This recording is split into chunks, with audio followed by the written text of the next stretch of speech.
Bonjour et bienvenue à la rencontre du lundi. Aujourd'hui, j'avais envie de vous proposer un texte qui était dans les lectures du jour d'hier, dimanche, et qui fait partie des textes qui me rappellent à la fois beaucoup de souvenirs et qui m'inspirent encore aujourd'hui. C'est chez l'évangéliste Luc au chapitre 15 et je vous propose de découvrir avec moi les versets 3 à 6 d'une parabole. Ces textes à la fois symboliques et assez inspirants que nous proposait Jésus. Découvrons ensemble ce passage. Mais il leur dit cette parabole. Quel homme d'entre vous, s'il a 100 moutons et qu'il en perde un, ne laisse les 99 autres dans le désert pour aller après celui qui est perdu jusqu'à ce qu'il le retrouve. Lorsqu'il l'a retrouvé, il le met sur ses épaules tout joyeux, et de retour chez lui, il appelle ses amis et ses voisins pour leur dire « Réjouissez-vous avec moi, car j'ai retrouvé mon mouton qui était perdu. » L'histoire de la brebis ou du mouton perdu et retrouvé. Dans ce passage, il y a deux éléments qui me semblent particulièrement intéressants.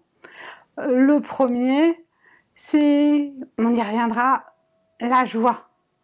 Ce sentiment que ressent le berger lorsqu'il retrouve ce mouton égaré, mais aussi le fait qu'il appelle ses voisins et ses amis à se réjouir avec lui.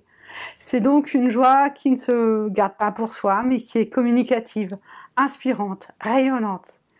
Et l'autre élément, mais c'est souvent le cas avec les paraboles, la fausse question du début. Qui d'entre vous ne ferait pas, mais en fait, personne ne délaisserait 99 moutons au plein milieu du désert pour aller chercher celui qui est égaré. Il en ferait à la rigueur le deuil, en tous les cas, il veillerait, mais il n'irait pas délaisser en plein désert son cheptel pour aller les chercher. Et pourtant, Jésus, dans cette parabole, nous signifie bien qu'il y a beaucoup de joie à s'élancer à la recherche de celui qui est égaré, et plus de joie quand, dans les voies du Seigneur, cela fonctionne. Prions ensemble. Seigneur, je veux te remettre cette semaine qui s'ouvre pour chacun d'entre nous. Veille sur nous et guide-nous, afin que, rassemblés, nous puissions nous réjouir. Et avec les mots que ton Fils nous a enseignés, je veux te redire.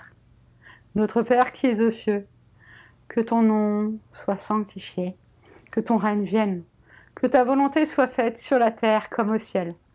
Donne-nous aujourd'hui notre pain de ce jour. Pardonne-nous nos offenses, comme nous les pardonnons aussi à ceux qui nous ont offensés. Et ne nous laisse pas entrer en tentation, mais délivre-nous du mal, car c'est à toi qu'appartiennent le règne, la puissance et la gloire, au siècle des siècles. Amen.